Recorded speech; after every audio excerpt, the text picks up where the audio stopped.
KCN-TV 월드 기독교 방송입니다. 전도서 10장 10절의 말씀과 빌립보서 4장 13절의 말씀을 함께 봉독했습니다. 아마 얼핏 보기에 양의 이 말씀이 어떻게 같을까, 의미가 같을까, 짝이 될 수 있을까라는 생각을 하실 수도 있습니다. 자, 사도 바울이 빌립보 교인들을 향해서 고백하는 내용입니다. 내게 능력 주시는 자 안에서 나는 모든 것을 할 수 있다 라는 말씀입니다. 자, 그러면 묻습니다. 하나님께서 은혜를 주시는 그 은혜 가운데서 내가 모든 것을 할 수 있는데 아무것도 안 하고 그냥 모든 걸 할 수 있는 사람은 없다는 겁니다. 그 부연 설명이 전도서 10장 10절의 말씀입니다. 자, 오늘 이 양쪽의 신구약의 말씀을 가지고 저는 이 본문의 주제를 나를 가라라 라는 말씀으로 함께 은혜를 나누고자 합니다. 아멘. 자, 솔로몬이 전도서를 기록할 때에 그는 하나님 앞에 전무후무한 축복을 받은 자였습니다. 아멘. 당시에 왕이 될 수 있는 자격은 장남이면 왕이 될 수 있습니다. 아멘. 또 장남이 뜻하지 않은 사고로 인하여서 죽으면 그 다음 아들이 그것을 이어받을 수 있습니다. 아멘. 자, 그런데 솔로몬은 아무것도 해당되지 않습니다. 더군다나 솔로몬은 10번째 아들이었습니다. 사람의 생각으로는 도저히 그가 왕위에 오를 수 없는 사람이었습니다. 본처의 자식도 아니었습니다. 그가 한 나라의 왕이 됐고 하나님께서 그를 통하여 역사적인 인물로, 성경에 남은 인물로 오늘 이 시대에 저와 여러분의 삶을 살아가는 데 있어, 사역을 감당해 나가는 데 있어 모델로 주신 것은 분명 그를 통하여 우리에게 주시는 메시지가 있기 때문입니다. 아멘. 자, 그렇다면 이 솔로몬은 부족함이 없는 사람이었습니다. 하나님의 탁월한 지혜도 받았습니다. 물권도 받았습니다. 하나님께서 그의 1000번째 예배를 받으시고 그를 무한히 전무후무하게 축복을 주셨다는 말씀입니다. 그런데 전도서 시작하는 1장에는 그가 고백하기를 해 아래 수고하는 모든 것이 헛되고 헛되고 헛되며 헛되도다 라고 고백을 하고 있습니다. 그와 같은 삶을 살았음에도 불구하고 하나님의 특별하신 은혜를 받았음에도 불구하고 지금 이 시대에 그렇게 은혜를 받고 축복을 받은 사람도 드문데 그 시대에 놀라우신 하나님의 은혜를 경험하고도 세상에 해 아래 수고하는 모든 것은 헛되다고 고백하고 있습니다. 인생이 허무하다는 얘기입니다. 남는 것이 없다는 얘기입니다. 귀한 것이 없다는 얘기입니다. 소중한 것이 없다는 얘기입니다. 그렇다면 왜 솔로몬이 그렇게밖에 고백을 할 수 없었을까? 전무후무한 하나님의 축복을 받으셨음에도 불구하고 헛되다고 한 그의 신앙 고백 가장 밑바닥에는 그가 하나님과 동행하지 않았기 때문입니다. 하나님을 멀리 떠났기 때문입니다. 처와 후처를 거느리고 그들이 가지고 온 신들을 섬기면서 그는 절박했던 1000번째의 하나님이 아니라 이제는 자기가 육체적으로 사랑하는 여인들의 그 신들을 섬겨가면서 그가 영적으로 핍절해지는, 영적으로 가난해지는, 영적으로 메말라지는 그러한 모습들을 그의 삶을 통해서 우리는 바라볼 수 있다는 겁니다. 이 시대에도 마찬가지입니다. 사는 게 바쁩니다. 사역의 현장이 바쁩니다. 목회자들이 얼마나 바쁜지 모릅니다. 성도님들도 바쁩니다. 신방을 할 수가 없는 지경에 이르렀습니다. 구역 예배를 드릴 수 없는 지경에 이르렀습니다. 그를 만나러 그 가정에 찾아갈 수 있는 시간이 자유롭지 않습니다. 예전에는 목사님이 시간을 정해서 며칠 날 몇 시에 가겠습니다. 집사님 준비하세요. 예, 우리는 토론을 할 수가 없었습니다. 고절을 할 수가 없었습니다. 변명을 할 수가 없었습니다. 그런데 지금은 한가한 사람이 없습니다. 오세요 하고 말하는 사람이 드뭅니다. 지금은 구역예배도 주일날 교회에서 드립니다. 대신방이 점점점 그 빛을 잃어가고 있습니다. 왜 그렇습니까? 하나님 앞에서 바쁜 것이 아니라 예수 그리스도 안에서 바쁜 것이 아니라 주님의 일 때문에 바쁜 것이 것이 아니라 영혼 구원 때문에 바꾼 것이 아니라 사는 게 바쁩니다. 행사도 많습니다. 가야 될 자리도 많습니다. 뭐 준비하고 기도하고 이렇게 해서 다닐 군번이 지금은 아닙니다. 왜? 가야 할 자리가 넘쳐나기 때문에 그렇습니다. 솔로몬의 인생길을 통해서 오늘 이 전도서 10장 10절의 말씀을 통해서 너희는 전련장이 무뎌지지 않게 해라 고백하고 있습니다. 왜? 그것은 처절한 솔로몬의 고백이었습니다. 믿음 안에서 신앙 안에서 자신의 연장이 무뎌진 것도 모른 채 자신에게 허락한 그 축복의 길을 그렇게 덧없이 살아왔다는 얘기입니다. 신약으로 돌아갑니다. 내게 능력 주시는 자 안에서 나 모든 것을 할 수 있다. 할 수 있을 만한 뭐가 도구가 됐나요? 준비가 됐습니까? 하나님께서 아무 때나 아무 시에 어디에서든지 쓰실 수 있는 무엇이 갖춰져 있는가 묻는 얘기입니다. 전도서 10장 10절의 말씀을 가지고 나를 갈아라. 자, 어떤 나를 갈아야 되냐? 첫 번째, 기도의 나를 가십시오. 아멘. 신앙이라는 것은 무릎에서 출발합니다. 목회라는 것은 무릎에서 출발합니다. 기도하지 않고서는 그 길을 걸어갈 수가 없습니다. 기도하지 않고는 나의 신앙을 지킬 수가 없습니다. 내 무릎이 아니고는 내가 믿음의 길에 서 있을 것이다 장담할 수가 없습니다. 그것은 기도밖에 없습니다. 아멘. 기도의 나를 부지런히 가시랍니다. 내가 평안할 때도 기도하십시오. 내가 고난 가운데 있을 때도 기도하십시오. 내가 눈물이 마를 날이 없을 그 순간에도 기도해야 되지만 뜻하지 않은 하나님의 은혜로 내가 평안을 누릴 때에도 기도하시기 바랍니다. 기도의 날이 무뎌지면 영적으로 무딘 자의 삶을 살 수밖에 없습니다. 기도의 날이 무뎌지면 예수님께서 다시 오시는 그때에 버려둠을 당하는 5사람 안에 속할 수밖에 없다는 사실을 기억하십시오. 자, 기도는 시험에 들지 않게 하기 위한 무기입니다. 기도는 세상 길로 빠지지 않게 하기 위한 무기입니다. 기도라는 것은 나의 신앙이 믿음의 자리가 성숙되어져 가는 그 무기이기도 합니다. 기도 외에는 방법이 없습니다. 기도 외에는 할 수 있는 것이 없습니다. 기도의 날이 무뎌지면 신앙인으로서 목회자로서도 아무런 의미가 없습니다. 솔로몬이 예배 안 드렸겠습니까? 솔로몬이 하나님을 완전히 떠났겠습니까? 외식하는 자가 되었어. 현대판 바리새인이 되었어. 서기관이 되어서 예수를 판 장로가 되었어. 행여나 내가 이 시대의 신앙인으로서 이 시대의 목회자로서 내가 무릎 없이 이 길을 걷고 있다면 이 시간에 이 말씀을 통하여서 그 무릎을 다시 한번 회복하시기를 주의 이름으로 축복합니다. 회복하지 않으면 감당할 수 없습니다. 회복하지 않으면 그 길 갈 수 없습니다. 회복하지 않으면 우리는 아무것도 할 수 없는 영적인 소경이 되는 것이요 영적인 장애인밖에 될 수 없습니다. 성도의 모든 능력은 기도에서 출발합니다. 목회자의 모든 사역의 시작은 기도로부터 출발합니다. 언어가 유창하고 언어가 매끄럽고 중요하지 않습니다. 그저 무릎 꿇고 낮이나 밤이나 상황에 따라 형편에 따라 환경에 따라서 어느 곳이 되었든지 그곳에서 주님을 부를 때에 역사하시는 하나님을 우리는 그곳에서 만날 수 있다는 겁니다. 기도의 날이 무뎌진다면 우리는 아무것도 할 수 없습니다. 경험해 보셨습니까? 기도의 날이 무뎌졌을 때에 거기서 오는 비참한 순간이 있습니다.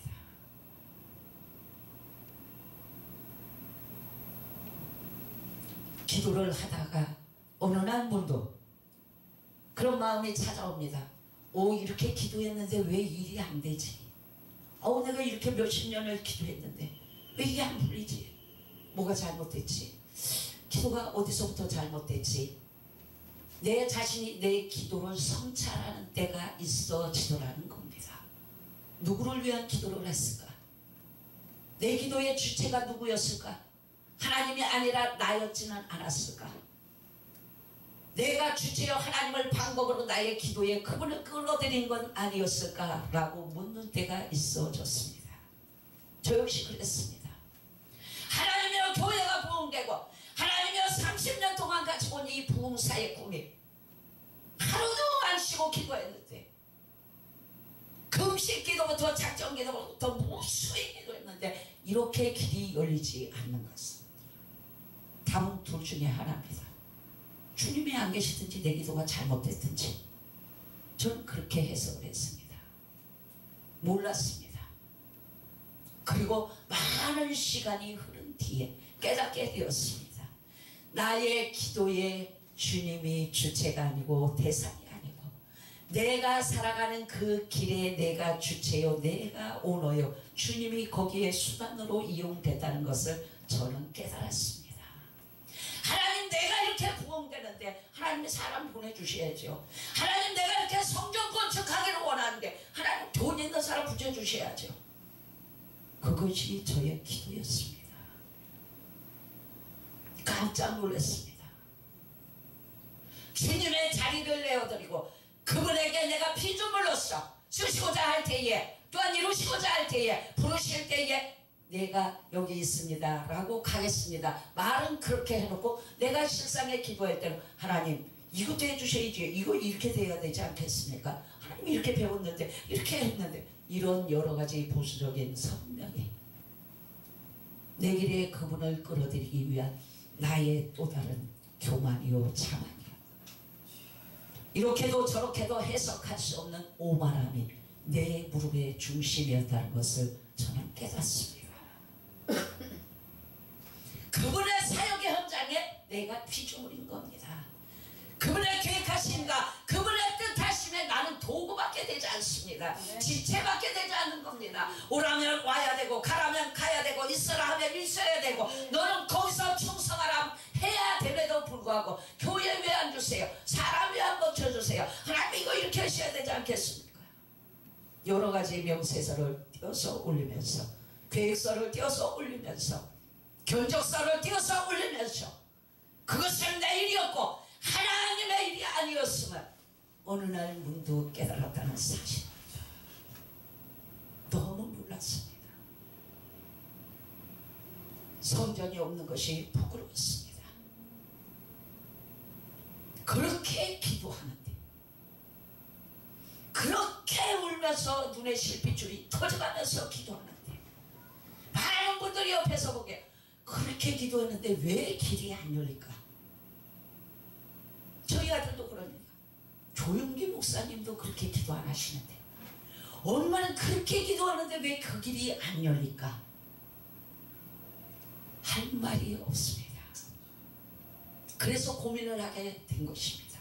기도가 뭐가 잘못됐을까? 어디서부터 잘못됐을까? 내 기도의 내용이 무엇이었을까? 천천히 살펴보게 되어집니다. 그리고 그 해답을 찾았습니다. 나였다는 겁니다. 이스라엘 백성들이 광야길을 걸어가면서 목이 말라 아우성칠 때에 모세가 그들을 향하여 말합니다. 내가 이 반석을 치랴. 내가 치는 건 아닙니다. 나는 심부름만 할 뿐입니다. 저 역시도 똑같은 모습이었습니다. 하나님이여 내가 어떻게 여기까지 왔는데 하나님이여 내가 얼마나 많이 기도를 했는데 금식을 했는데 하나님 사모했는데 다 준비했는데 왜 이러십니까? 라고 물을 때에 내 안에서 들려오는 성령의 음성이 있었습니다. 내 종아 그 일이 누구를 위한 일이냐? 넌 나의 종이 아니느냐? 그 말씀하시네 몸둘 바를 몰랐습니다. 그리고 나서 제가 제 자신을 바라보고 깨닫고 거기에 해답을 찾고 나서 마음이 편해졌습니다. 하루하루가 조바심이 났고 하루하루가 어쩔 줄 모르는 그 시간들이 이제는 넉넉해졌습니다. 편안해졌습니다. 아무렇지도 않습니다. 오늘 살다 오늘 부르시면 가면 되는 거고 종아 너 그 모습이 나는 너무 좋단다. 주님 말씀하시면 이대로 아멘 하고 끝나면 되는 거고 내가 무엇인가 하려고 그러니까 자꾸 이게 태클이 들어오는 거였습니다. 사랑하는 동역자 여러분, 기도의 날이 무뎌지지 않게 하십시오. 기도에 있어서는 누구에게도 지지 않는 시간을 들이시고 마음을 들이시고 주님 앞에 우리의 영과 육을 다 들여서 주님 보시기에 정말로 기도의 연장이 날카로워져서 어느 자리에 어떠한 하나님의 백성을 보내고 어떠한 영혼을 보내더라도 주님이 근심하지 않고 그 영혼을 맡길 수 있도록 기도의 날을 날카롭게 가셨어. 아멘. 그 사역 현장에서 믿음으로 승리하는 저와 여러분이 되시기를 주님의 이름으로 축복합니다. 아멘. 자, 또 어떤 날을 갈아야 될까요? 말씀의 날을 가십시오. 아멘. 말씀의 날을 갈아야 합니다. 우리가 믿음을 가지고 살면서 사역의 현장을 감당하면서 말씀의 날을 움직이지 않고는, 말씀의 내비게이션을 우리가 따라가지 않고는 그 길 온전히 걸어갈 수가 없습니다. 영의 양식입니다. 우리가 육적으로는 영양소를 골고루 섭취해서 내 육신이 건강하도록 만듭니다. 그러나 우리가 영적으로 말씀의 영양소를 골고루 섭취를 해서 내가 영적으로 어떤 풍파를 만났을지라도 어느 사망의 음침한 골짜기에 머무르게 될지라도 야복강가에 머무르게 될지라도 아둘람 굴로 들어가는 그 순간이 있게 될지라도 내가 말씀의 날을 날카롭게 간다면 아무 두려움이 없습니다. 왜? 주님이 거기 계시기 때문입니다. 주님이 나와 함께 하시기 때문입니다. 주님은 나를 끝까지 떠나지도 버리지도 아니한다라고 말씀하고 있기 때문입니다. 그래서 살만 나는 겁니다. 그래서 살 수 있는 겁니다. 병든 자가 병원에서 지어주는 약을 먹으면 소망이 생깁니다. 아, 이 약을 다 먹으면 나을 수 있겠다라고 생각을 합니다. 그 약의 효능으로 인하여서 나을 수도 있고 그 사람의 마음가짐에 약 먹으면 낫는다는 마음이 확신이 있어서 나을 수 있습니다. 마찬가지입니다. 요즘 이 시대에 말씀이 넘쳐나는 시대입니다. 들을 수 있는 장소가, 들을 수 있는 귀가 너무 호강을 누리고 있는 시대입니다. 그런데 반면에 말씀을 읽고 묵상하는 자가 적습니다. 목회자들도 마찬가지입니다. 하루도 우리가 밥을 3대씩 먹듯이 말씀도 그렇게 묵상해야 합니다. 내가 성도들에게 은혜를 끼치기 위해서 말씀을 보는 것이 아니라 그 말씀 안에서 나의 사역의 현장을 다시 한번 재조명하고 그 말씀에 내가 먼저 은혜 받고 은혜 받은 말씀을 내가 성도들과 함께 나누는 것이 사역입니다. 뭘 내가 말씀을 연구를 해서 무슨 성도들로 은혜를 끼치겠습니까? 나 먼저 받는 겁니다. 나 먼저 그 말씀 속에 마음이 쪼개지는 겁니다. 나의 삶이 쪼개져 들어가야 되는 것입니다. 이러한 말씀의 날이 날카롭게 가로치지 않으면 사탄에게 먹히는 수밖에 없습니다. 어렵고 힘든 일이 찾아왔을 때 말씀을 붙들고 기도하며 그 말씀의 능력이 나타나지만 내 안에 말씀의 날이 날카롭게 되지 않으면 내 팔자가 왜 이래로 돌아갑니다. 예수를 믿어도 별 수도 없고 믿을 때나 안 믿을 때나 똑같고 저놈의 인간 때문에 사는 것이 고달프고 좀 나아질까 해서 교회에 왔더니 똑같네 라고 고백할 수밖에 없습니다. 왜? 그에게 말씀이 없기 때문에 그렇습니다. 말씀이 그 사람에게 아무런 영향력을 끼치지 못하기 때문에 그는 이전에 그 광야에 애굽에 있던 그때로 돌아가서 그 자리에 내내 머무르고 있는 것밖에 되지 않습니다. 특별히 목회자는 말씀의 프로가 되어야 됩니다. 말씀의 프로가 되지 않으면 강단에서 자유롭게 그 말씀 가지고 움직일 수가 없습니다. 그저 그 말씀을 묵상하고 또 묵상하고 현대어 성경, 간주 성경, 개역 개정판 말씀은 종류대로 놓고 같은 한절을 놓고 다 비교를 하는 겁니다. 내가 그 말씀의 뜻을 이해를 못한다면 그 말씀 한 절 가지고 기도하는 겁니다. 하나님 본문 말씀에 이렇게 써 있습니다. 내가 이 말씀의 내용이 이 말씀이 전하고자 하는 뜻이 무엇인지 알 수 없습니다. 하나님 알게 하옵소서, 깨닫게 하옵소서. 그렇게 기도하면서 한 절 한 절 내 영의 양식으로 만들어가는 겁니다. 행복합니다. 다윗이 고백하기를 하나님의 말씀이 꿀송이보다 달다고 말씀하고 있습니다. 제가 경험했습니다. 저의 둘째 딸이 병든 채로 태어났습니다. 그리고 100일을 못 넘긴다는 그 애가 1년을 살고 2년을 살고 자꾸 사는 날이 늘어갑니다. 포기했습니다. 그리고 그 아이가 태어나기 전에 제가 예수를 믿지 않았습니다. 그 아이 때문에 제가 교회를 찾아갔고 그 아이 때문에 신앙을 갖게 되었습니다. 왜? 어떻게 할 수가 없었습니다. 의학으로도 고칠 수가 없었습니다. 큰애가 아들이었고 둘째가 딸이었습니다. 그 딸이 얼마나 이쁘게 생겼는지 정말로 표현이 안 될 정도로 그림 같은 아이였습니다. 그 아이를 오늘 출산했다면 저는 내일부터 교회를 다니기 시작했습니다. 그리고 지금까지 오게 되었습니다. 100일을 못 넘긴다는 그 아이를 집에 데리고 있으면서 제가 할 수 있는 일은 제한되었습니다. 밖에 나갈 수가 없습니다. 말씀을 하루에 5시간씩 묵상했습니다. 또한 쓰기도 했습니다. 그 아이가 앉지도 못하고 걷지도 못하고 말하지도 못하는 그 아이를 데리고 어느 자리에도 갈 수가 없었습니다. 그러니까 아침부터 저녁까지 밤새도록 낮에도 계속 말씀 보고 찬양하고 기도하고 24시간을 그렇게 살았습니다. 만 7년을 그렇게 지냈습니다. 그때의 그 말씀을 지금을 있게 한 시간이었다고 저는 고백할 수 있습니다. 그 순간순간은 너무 힘들었습니다. 죽으려면 빨리 죽지. 왜 이렇게 오래 사는 거야?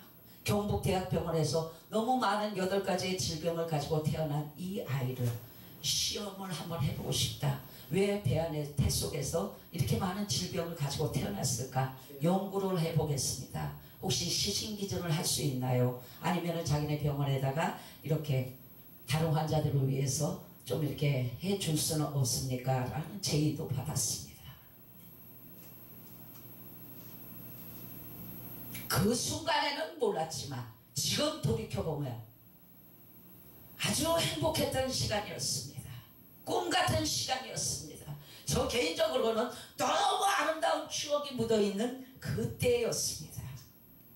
그런데 그 순간에는 어떻게 설명을 할 수가 없습니다. 우유를 먹었습니다. 우유를 타야 되고 이제 죽을 때까지 그 아이가 기저귀를 차고 있었기 때문에 일회용 기저귀를 사다 썼습니다. 그러면서도 행복했습니다. 생활비 한 푼 안 주지만 먹고 싶은 거 하나 계절 따라 과일을 먹지 못했지만 스타킹 하나 사신지 못했지만 그래도 내가 웃을 수 있는 것은 매일같이 찬송하고 말씀 보고 기도하고 그 시간이 있었기 때문에 그때를 넘길 수 있었던 이유였고 원인이었다고 지금도 생각합니다.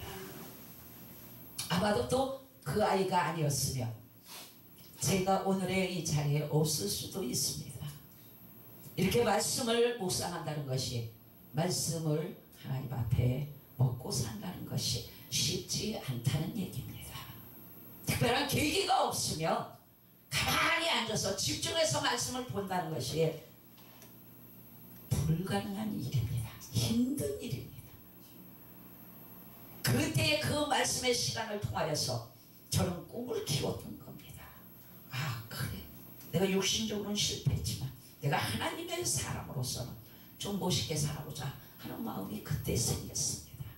밤에도 아픈 사람이 있다면 달려가고 밤에도 기도해 주세요 하면 달려가고 신랑이 문을 잠궈가지고 들어갈 수가 없어도 공중전화 박스에 가서 잠을 자면서 남의 집 처마 밑에 가서 쭈그리가 앉아서 새벽 6시까지 기다리면서도 내 입가에 미소가 떠나지 않았던 것은 목소리가 칭칭했던 것은 난 하나님의 사람이었기 때문이었습니다. 내 안에 말씀이 있었기 때문이었습니다. 내가 지금 여기 홀로 있는 것이 아니라 주님 나와 함께 하고 계시다고 성경에 그렇게 말씀하셨으니까 지금 나 혼자 있는 건 아니야. 주님 함께 하고 계셔. 내가 비록 쫓겨나서 바깥에서 이 밤을 긴긴 밤을 혼자 이렇게 지내고 있지만 주님 나를 절대 버리지 않으실 거야 하는 그 약속의 말씀 붙들고 그 자리들을 견뎌냈습니다. 마찬가지입니다.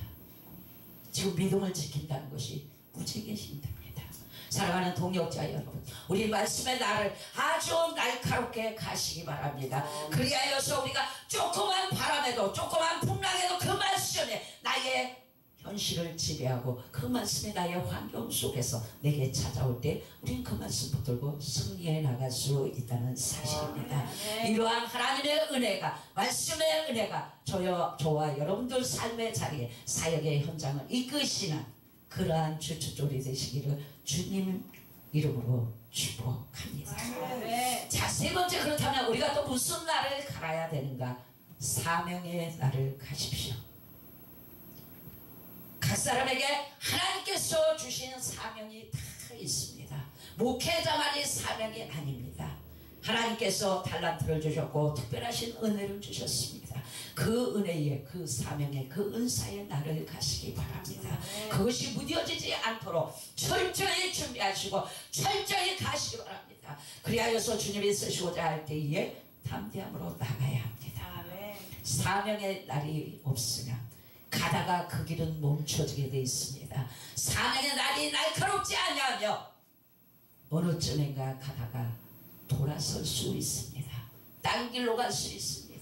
사명의 날이 나를 지탱하고 사명의 날이 나를 이끌지 않냐며 한순간도 그 사명으로 인하여서 내가 긴장하지 않고 그 사명으로 인하여서 내가 하나님 앞에 길을 잃지 않으면 우리는 그 사명의 길 바로 갈 수 없다는 겁니다. 목회자가 기도하지 않고 말씀 보지 않고 주님의 마음, 주님의 사랑이 없다면 그 사명길도 힘듭니다. 사건에 못 받게 되지 않습니다. 성도가 이와 같다면 바리새인 받게 되지 않습니다. 오늘도 사도 바울이 빌립보 교인들을 향하여서 난 모든 것을 할 수 있다라고 담대하게 고백할 수 있는 것은 이러한 연장이 무뎌지지 않았기 때문입니다. 또한 솔로몬이 모든 것을 다 가졌음에도 실패할 수밖에 없었던 것은 그 연장이 무뎌졌기 때문입니다. 둘 중에 하나입니다. 몰아서 할 수 있는 일이 아닙니다. 환난 때에 몰아서 왕창할 수 있는 일들이 아닙니다. 이것은 꾸준히 날마다 하나님 앞에 시간을 구별하시고 장소를 구별하셔서 드려질 때에 이 날카로워집니다. 아멘. 요리사의 손에 들려진 칼은 항상 날카롭습니다. 자신이 언제 어느 때에 어떤 요리를 하더라도 그 칼이 예리해야 됩니다. 그 요리사의 손에서 아주 녹익어야만 좋은 음식이 만들어질 수 있습니다. 우리도 마찬가지입니다. 무딘 날을 가지고 믿음의 길에서 씨름하고 계시다면 오늘 이 말씀 안에서 다시 한번 결단하시기 바랍니다.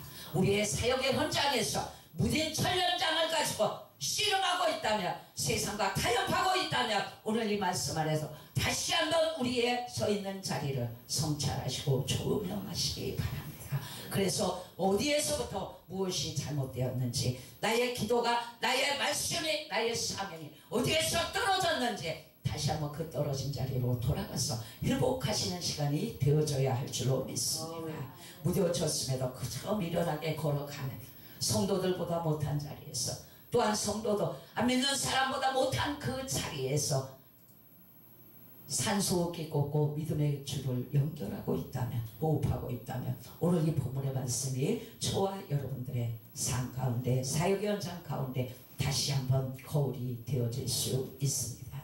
말씀을 정리합니다. 솔로몬과 같이 되기를 바라고 소망하는 사람들은 너무 많습니다. 하루가 좋으니 하루라도 솔로몬처럼 살아갔으면 좋겠다 하는 사람들 너무 많습니다. 시대가 그렇습니다. 그러나 그가 가진 것에 우리가 주목할 것이 아니라 그의 고백에 주목하십시오. 그의 신앙 고백에 주목하십시오. 헛되다고 말하는 그의 고백 속에 무엇인가 그의 인생이 잘못된 부분이 있다라는 것을 깨달으셔야 합니다. 그것은 그에게 주신 하나님의 은혜가, 은사가, 달란트가, 모든 영적인 무기가, 연장이 무뎌졌다는 사실입니다. 또한 반면에 사도 바울은 아무것도 가진 것 없지만 집도 없지만 돈도 없지만 그는 당당하게 하나님의 백성들을 향해서 고백했던 그 고백이 오늘 이 시간 우리의 고백이 되어져야 합니다. 그저 아무데 나가서 내게 능력 주시는 자 안에서 난 다 할 수 있습니다 라고 말씀하기 전에 그거를 할 수 있는 신앙에, 할 수 있는 믿음에, 할 수 있는 어떤 하나님의 권능과 능력에 나를 내가 완전히 다 갈고 있는지, 예리하게 갈아왔는지, 갈아갈 것인지 다시 한번 우리가 이 말씀 안에서 믿음의 결단을 하시고 사역의 현장에서 이 말씀이 저와 여러분을 다스리고 이끄시는 그러한 말씀이 되어 주시기를 주님의 이름으로 축복합니다.